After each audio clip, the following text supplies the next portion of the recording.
Hi guys, so I made this all-in-one Christmas calculus problem. So as you can see, it involves a integral and a contour integral, a line integral, and a series, a limit, and a derivative. Okay, so there are rules to this problem solving. So the first rule is that the answers of problems must be derived 100% by hand. This means, for example, as you can see, this is the part of the Gaussian integral. If, famously, the Gaussian integral, as it goes from 0 to infinity, the solution to the integral is just square root of pi over 2.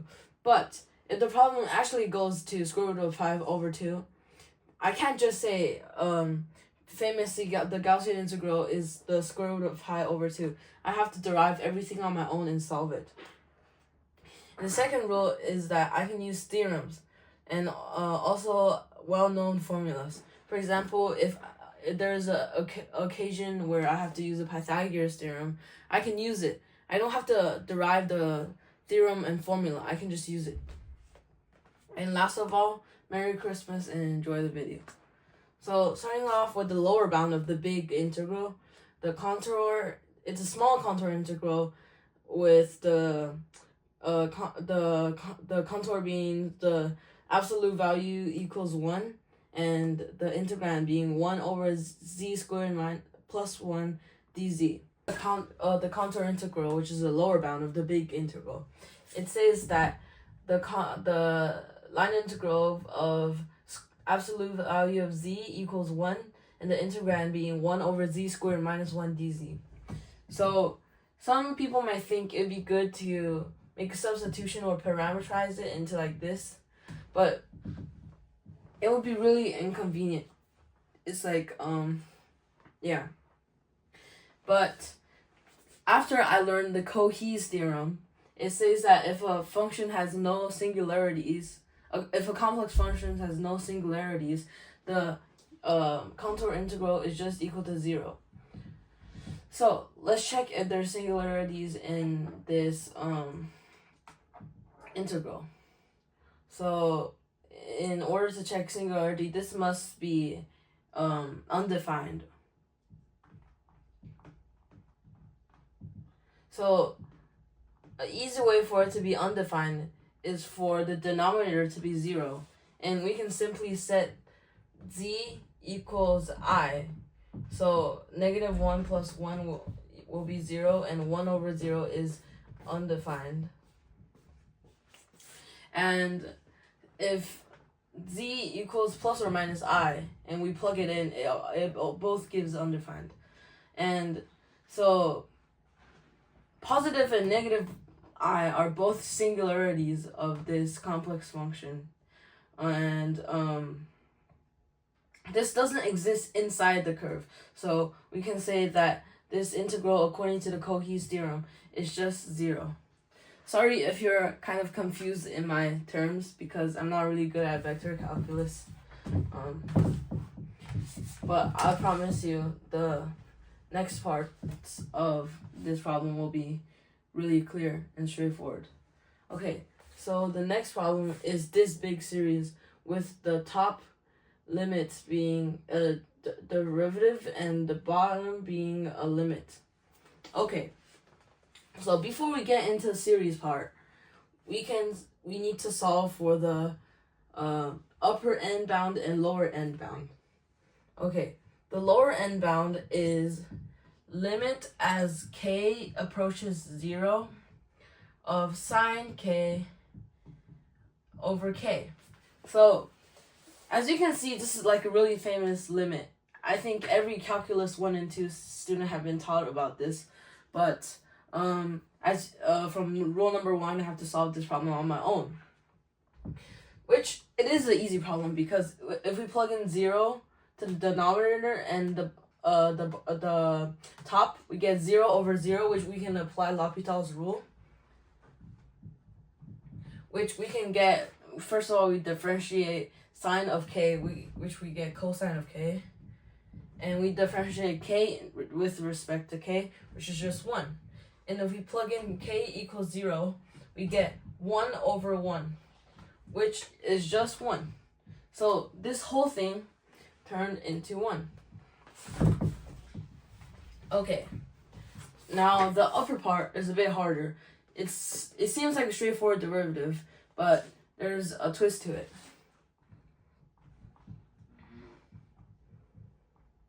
The upper bound says that we have to evaluate the derivative of square root of x at x equals 0. So let's evaluate the derivative of square root of x. So we can write x square root of x as x to the 1/2 power, and with the power rule we can say this just equals to this, because when we drag 1/2 down and when we minus 1 from 1/2, we just get negative 1/2. Okay, but if we simplify this, we get 1 over 2 x to the 1/2. You know why? Because right? We make it in a fraction, and this and that times this. Okay, but when the problem says evaluate the derivative at x equals 0, but when we plug in 0 at this, we get 1 over 2 times 0, which is just 1 over 0, which is a indeterminate form. So we have to take a limit as x approaches 0 of the derivative function of this. So the reason why we don't need to take the limit from both sides is because 0 negative of this function doesn't exist. The domain of that is from 0 to infinity. 0 plus infinity, technically speaking. And so we get 1/2 x, 1/2 times 1 over x to the 1/2. And if we plug in x equals 0 plus, we get that 0 plus is a really, really small number that's close to 0, but is not 0. So a really, really small number raised to 1/2 power, which makes it another really, really small, which makes it still is a really small number, but bigger than before. And if we divide 1 by that, we just get a really, really big number, which we can write as infinity. So we can say that the limit approaches infinity. So the upper bound of the series is n equals 0. Now, let's get to the great part. The series is as n equals 1 to n equals infinity of 1 over n squared. This might seem familiar to you because this is a Basel problem. I think it was Euler who said the solution is just pi squared over 6. But we have to derive the answer on our own. We're going to use Sine-Taylor series expansion to solve this problem. Okay, so now after the cut, I'll solve for this series. So, Euler discovered that there is a pattern between the sum of all the natural numbers squared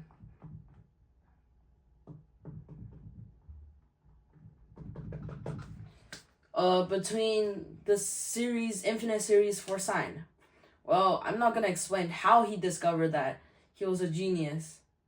And I don't think I'm a genius, but we'll just get straight to the solution. So, first of all, let's write sine in terms of Taylor series. So, the Taylor series of sine says that it equals to x minus x cubed, that was over,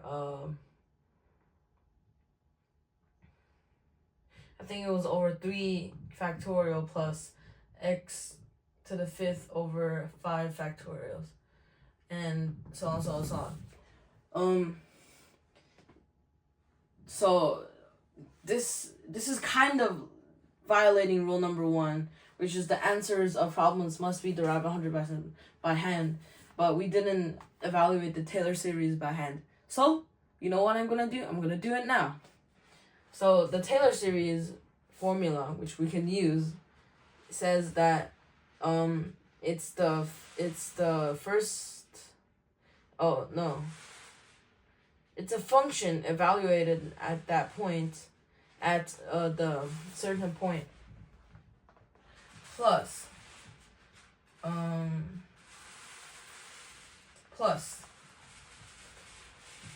f prime of the function evaluated at that point times it was x minus a over 1 factorial plus f double derivative of a x times x minus a squared over 2 factorial. And this goes on and on for repeating. So let's do it for sine of x.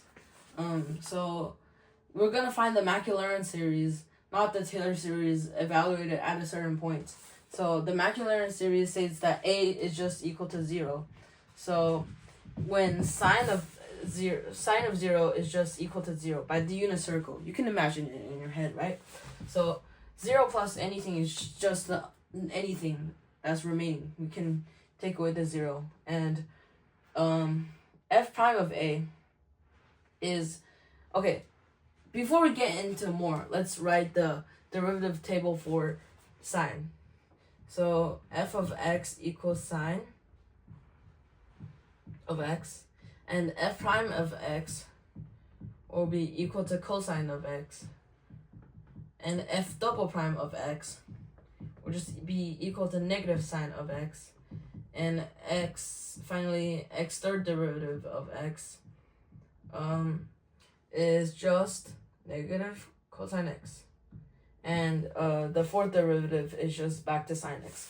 So we can say that sine x derivative repeats itself as a cycle of 4, and so in f of a, when f of x is evaluated at x equals 0, it's just 0 plus f prime of 0, which is 1, times x minus 0, which is just x over 1 factorial, plus the double derivative, which is negative sine x, and that evaluated at 0 is just 0. So we don't need to do more of these because 0 times anything is just 0. So we can just remove this term when we'll add the third derivative term, which I didn't write, but hopefully you can find a pattern between the first, second, and third term. Okay. The third term says that it was the third derivative of x it was negative cosine x at 0, so it's negative 1 times x cubed over 3 factorial. Okay, so it goes on and on and on. Hopefully you can find a pattern. It's alternating, so it goes from positive, negative, positive, negative, and the powers goes from the odd numbers, and also the denominator also go from the odd numbers factorial. Okay, so we can prove, so our hypothesis was correct. Sine of x, this Taylor series, is just this. But another way we can write sine of x in infinite series is the root series. I think that's the way you call it, where it's made up of infinite roots inside of terms. So we can see that this is the graph of sine of x, where, oh, I made it the opposite.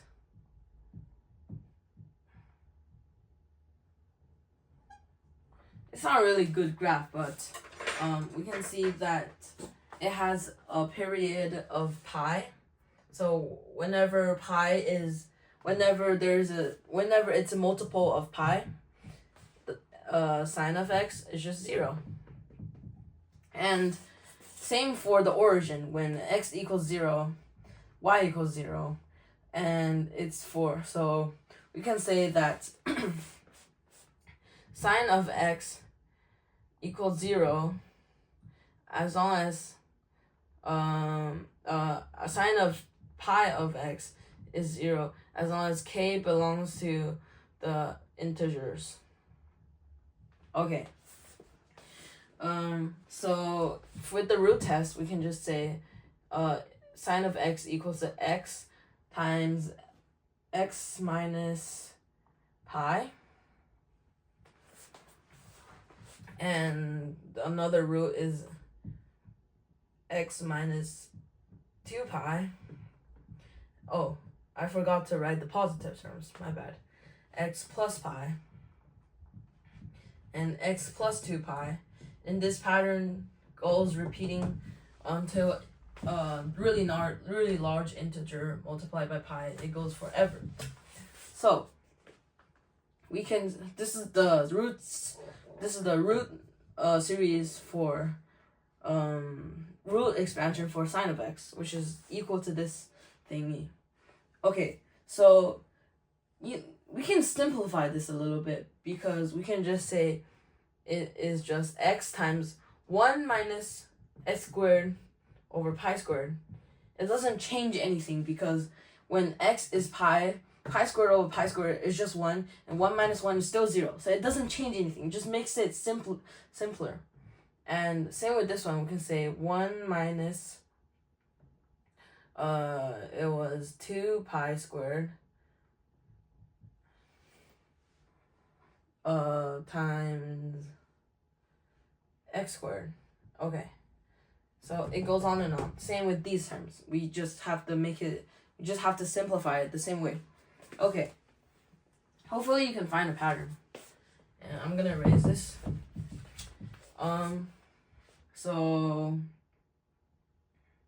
Okay, so what we want is that we can have a form of this, where n are the natural numbers.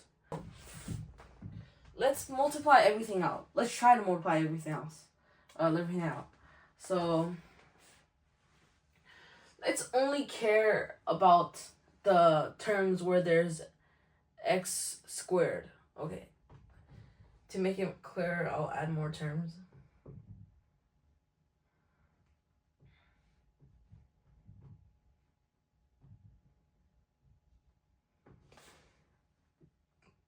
It can be, yeah. So because we only want the x squared terms, we can ignore the other parts. You'll see why we only want these terms later. So when this is quadratic, and treat it as a quadratic expansion, we can say it's 1 times 1 minus x to the 4 divided by 2 squared times pi to the 4th. Now we don't need that, because we don't need the 1 term, we don't need the 0 degree term, and we don't need the 4th degree term. So we simply just need to add these terms together, which is just big parentheses.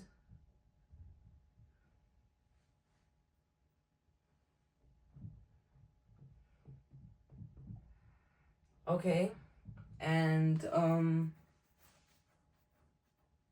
we can do that for all the terms behind. I want to say that this should be negative.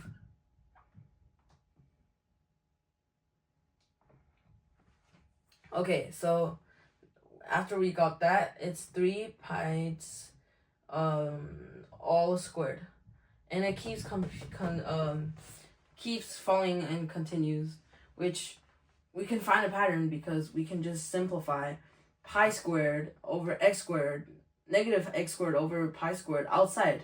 Okay, so we get these terms out, and we'll get negative x cubed over pi squared times 1 plus 1 plus 1 over 2 squared plus 1 over 3 squared, so on, so on, so on. Isn't this just the problem we wanted to solve earlier? Just in a different form where there's a coefficient of this. Oh, this is really easy because we know, and that's the reason we only wanted the third degree term, because we can just relate this to the third degree term of the Taylor series, and we can just say that 1 negative x cubed plus pi squared. And to make things easier, I'll just set this as b for the Basel problem. I'll set the solution to this series as a Basel problem, and this is just b, and this is all equal to negative x cubed over 3 factorial. Okay, so this and this cancel out because it's the same, and we can just multiply pi squared on both sides, which we get b equals to pi squared. And what's 3 factorial? Which is 3 times 2 times 1, which is just 6. Now we have the solution to the Basel problem, which we can say that this whole series with the given bounds we solve for is just pi squared over 6. Finally.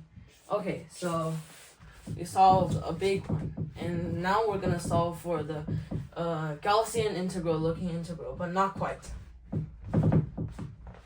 Okay, so as you can see on my shirt, the integral of negative infinity to positive infinity of e to the negative x squared dx is equal to square root of pi.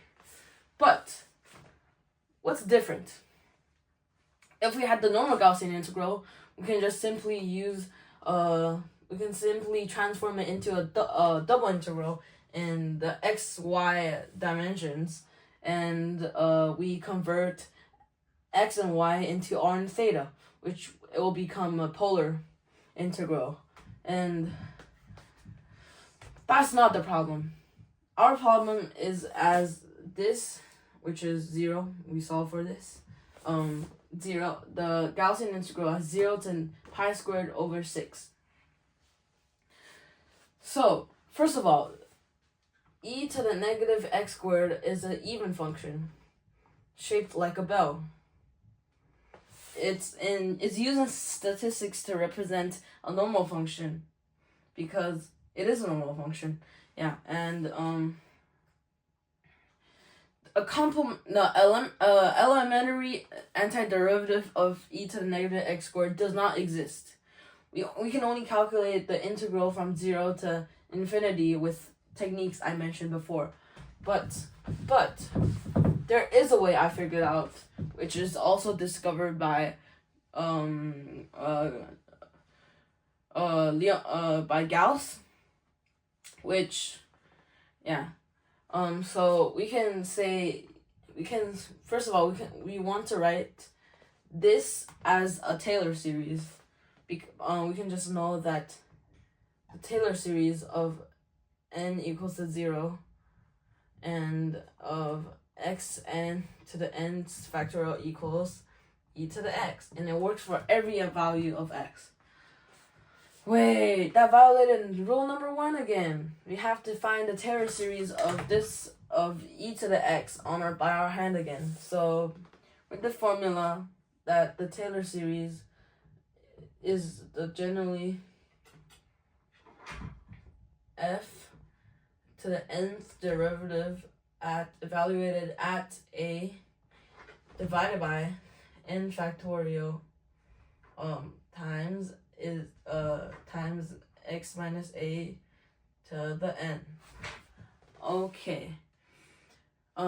So let's do that for e to the x. So the first derivative of e to the x is e to the x. And the second derivative of e to the x is still e to the x. It goes on and on and on. So the derivative of e to the x is always e to the x forever. Okay, so this makes the whole matter way easier. Okay, so let's use so we're finding the Maclaurin series to correct myself. So Maclaurin series says that a is equal to 0, always equal to 0. The function is centered at 0. Okay, So let's see. A equals 0. So e to the a is just 1. Because anything to the power of 0 is just 1. So 1 divided by, it was 0 factorial. Which is just 1, so times x minus a to the power of 0, which is 1, so we don't need to write it, plus e to the a, which is still 1, so over 2 factorial, and times x, and plus e to the double derivative of e to the x evaluated at a equals 0, which is just 1. And this will be oh, sorry to correct myself. I went further with the factorials. This is supposed to be 1 factorial, this is supposed to be 2 factorial, and this is supposed to be x squared. And this thing goes on and on and on, which we can just say that this thing equals to 1 plus x plus x squared over 2 factorial, on and on and on. Which we can find a general pattern that the e to the x is just equal to x to the n over n factorial, all summed. Okay, now we found the Taylor series by hand of e to the x. We can finally use this to apply for e to the negative x squared.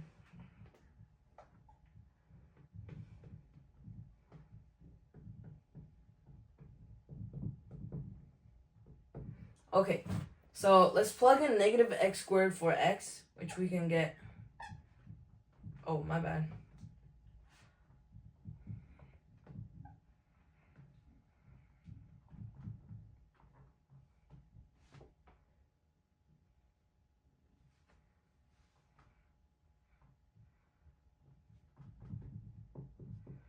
Okay, so now we can separate this this thing with the power, which we can get. I'm not gonna write the sigma notation again because, yeah, you can just say this is equal to -1 to the n times x squared to the n is equal to divided by n factorial. This is still the same thing. Okay, so according to the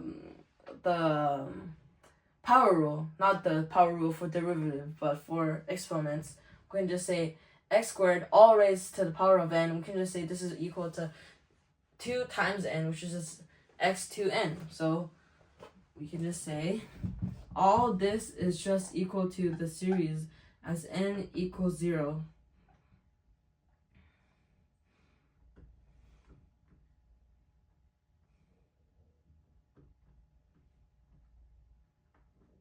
N factorial. Okay, so let's write some of these terms for this series.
Okay, after we wrote some terms for this series, we can just solve for the integral of these individually.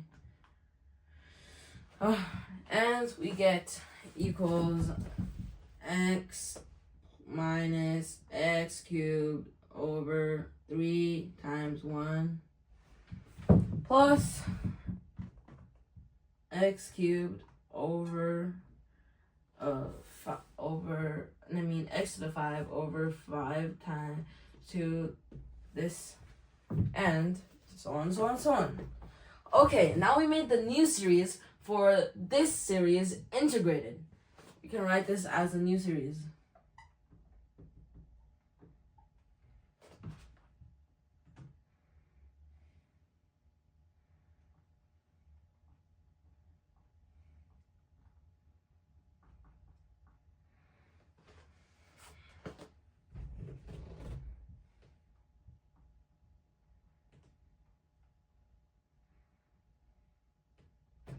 Okay,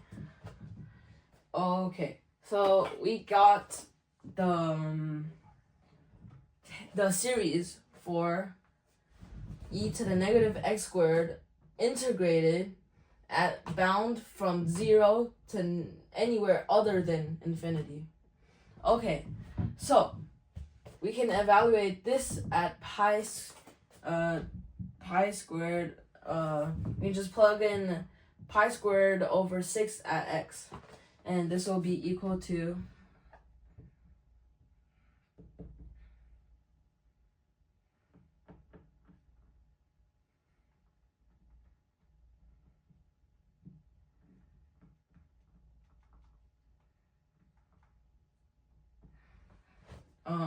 this will be equal to, of course, it's impossible for me to calculate all of that series by hand, so I'm gonna use Desmos graphing calculator.